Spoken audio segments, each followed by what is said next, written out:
Okay, ladies and gentlemen, so in the last screencast, we didn't really get a chance to finish. We only looked at what the origins of the European theater were and kind of America's stance as far as dealing with Europe and our policy of neutrality. So we're going to take a look at the origins of the Pacific conflict today and how America gets drawn into the Pacific part of World War II. So this is where we actually get drawn into the conflict. After we get attacked by the Japanese at Pearl Harbor, that's when we also are going to get engaged in the European conflict because Japan has an alliance with Germany and Italy. And once we are attacked by Japan, Germany and then Italy also are going to declare war on the United States, drawing us into both conflicts. So the spark or the push to get America, or that brings America into World War II, actually comes from the Pacific theater, not from the European theater.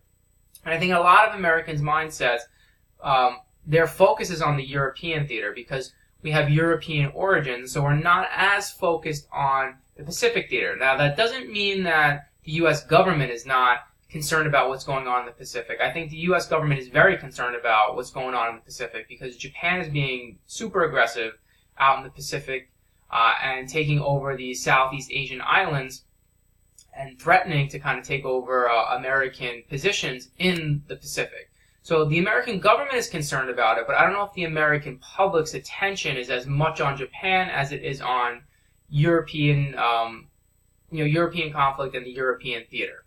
Now, when you look at this, the last time we talked about America's foray into the Pacific and Southeast Asia, I told you guys that this is kind of foreshadowing World War II a bit. If you remember, after the Spanish-American War, we gained Puerto Rico, but we also gained Guam and the Philippines. Now, if you look, we're kind of building an oceanic empire out here in the Pacific. Not really gaining a lot of landmass, but we're gaining small little islands and territories out here in the Pacific, which is giving us influence trading-wise. We're trying to get a stepping stone into China, as you remember. We're gaining influence, but we're also kind of creating like a sphere of influence out here in the Pacific, in the South Pacific. Now, the Japanese, as they're going to start to industrialize, they go through something called the Meiji Restoration in the late 1800s, and they start to rapidly industrialize, and they want to be a major world player as well. They increasingly see the United States as their major adversary, their major rival here if they're going to dominate Asia and they're going to dominate the South Pacific. And so as World War II approaches, Japan is becoming more and more aggressive towards other nations out in the South Pacific and in Asia in general, and eventually going to be more aggressive with the United States as well. Now, one of the kind of the origins of this conflict, you have to understand kind of where the Japanese are coming from. So the Europeans, they get a lot of publicity, especially Hitler and the fascists, for their ideology as far as race and kind of their view of themselves as the Aryan race, the superior race in the world. And we talked about that, kind of the elements of scientific racism and social Darwinism behind that. The Japanese, a lot of people know a lot less about the Japanese philosophy, but they very much view themselves in the same way. And there's two things kind of driving behind this that are related to each other. So the Japanese are going to view themselves as something called the Yamato race, which kind of means that they are the only pure race in the world. And the reason that they're going to kind of view themselves in this light is that they kind of feel like since Japanese culture has kind of isolated themselves, that they have been able to retain their purity, I guess, as a culture. And so this leads to this mindset that the Japanese are a superior race to other races, especially other Asian races. And so as they industrialize, they go through the Meiji Restoration, that starts to kind of be more reinforced because they're becoming more advanced. They're more advanced than China. And so there really is the same kind of ideology of scientific racism, of superiority to the other races around them. And you're going to see this manifested in atrocities that take place in China and in Korea and other places that they conquer. So, the Holocaust is highly known and highly studied about that occurs in European society, but you have equally as devastating atrocities with the Nanjing massacre and other massacres that take place in Asia when the Japanese are going to conquer. So some of this has to do with their views of race and their view of superiority and their own version of social Darwinism that they have kind of going on here in Asia. Now, also linked into this is kind of their religious view. So in European society, you have fascist governments like Hitler and Mussolini that are basically trying to become like these godlike figures in their countries. They want everyone to respect them, everyone to look up to them, and they go to great lengths to kind of promote this within, let's say, Germany or Italy. To the extent of Hitler will have his picture in every classroom in German society. They have to say pledges of allegiance to their leaders specifically. Now, in Japan, it's kind of a little bit easier for the emperor to kind of gain that status because he already has that status in Japanese society. In Japan, the majority of the people are a religion known as Shintoism.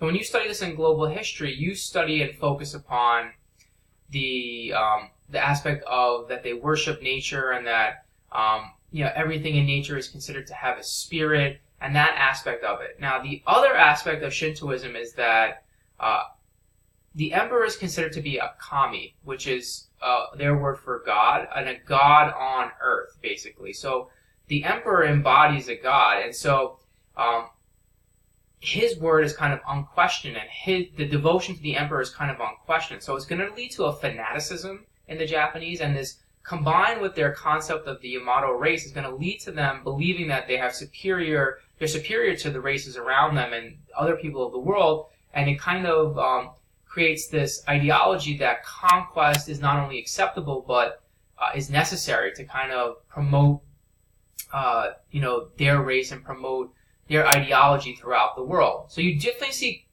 comparisons between this and what's going on in Germany with the Aryan race and this whole superiority mindset and ideology that's prevalent. Now, this is important because it kind of sets the undertone for when America gets into this conflict.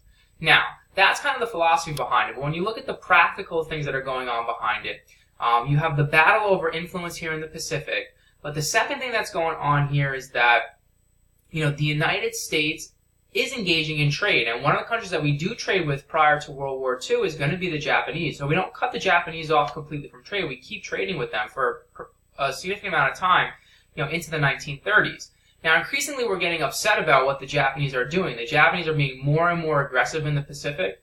And so the United States Congress starts to take action to try and cut Japan off economically, to try and stop and curtail their conquests and political influences that they're trying to obtain in Southeast Asia. So the Japanese, as an island nation, they're very limited in their resources. They don't have a lot of oil. They don't have a lot of coal. They don't have a lot of steel or iron either that they can turn into steel. And so they need to engage in trading to get this stuff. Now, America at the time, we have a ton of coal and oil and steel and these different products that the Japanese want. So we're trading with the Japanese. Now, a way to kind of try and influence foreign policy, or some foreign policy that you don't like, is without going to war, is to place an embargo on the nation. So what the United States starts to do in the late 1930s, early 1940s, is we put an embargo on Japan, stop trading them oil, coal, steel, important things that they need to try and stop their foreign policy. So a similar thing is going on today with some nations, like a lot of Americans are calling for, trade, not necessarily an embargo, but like trade limitations with Russia because of what happened in the 2016 election.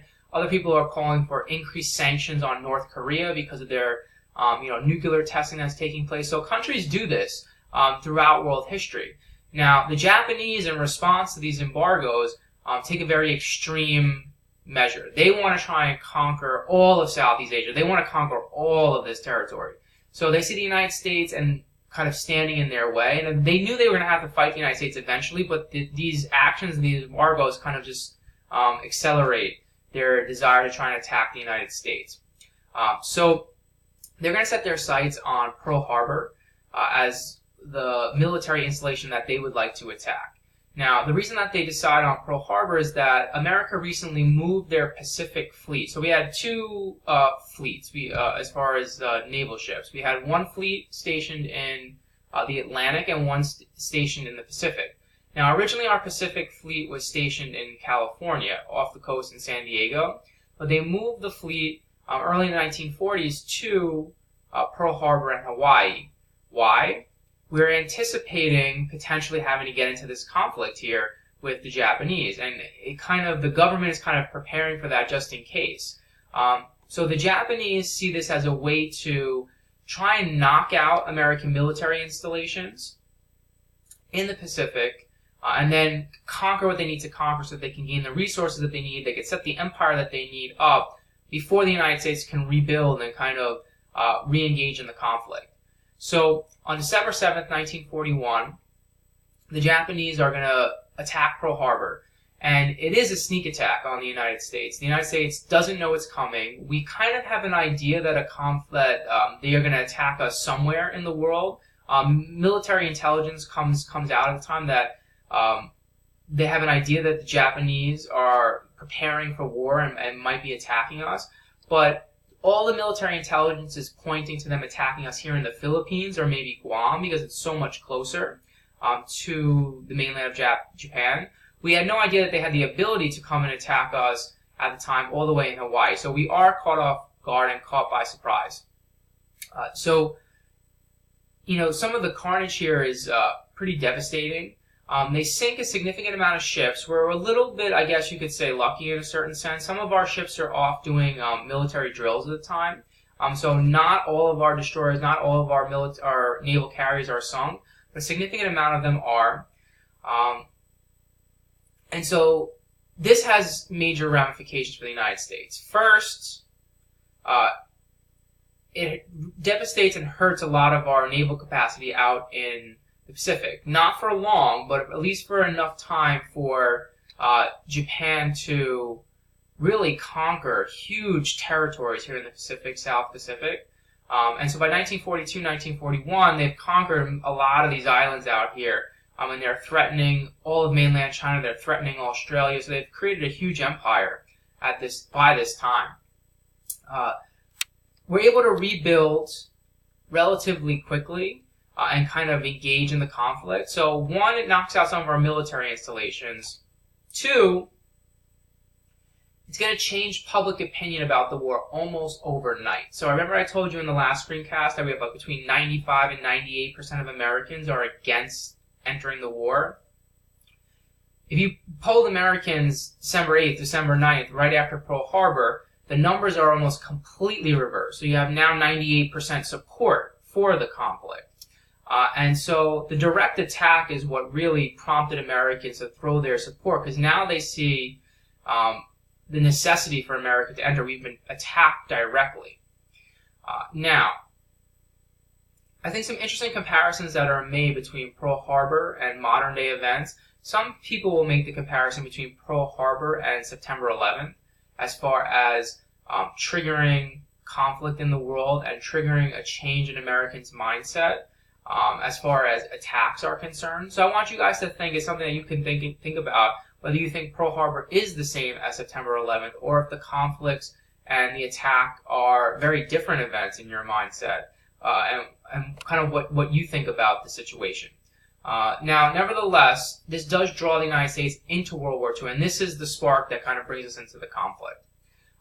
So what we're going to pick up with, in our next screencast is kind of how this changes America at the home front. America is now engaged in a two-front war. We're going to be in the Pacific theater. We're going to be in the European theater. And this really changes America for the next 4 years. And in general, this is a major turning point in world history because World War II changes our role in the world. We're no longer going to be an isolationist country in any capacity after this. We're much more interventionist. And so World War II is a game changer for the United States in several different ways.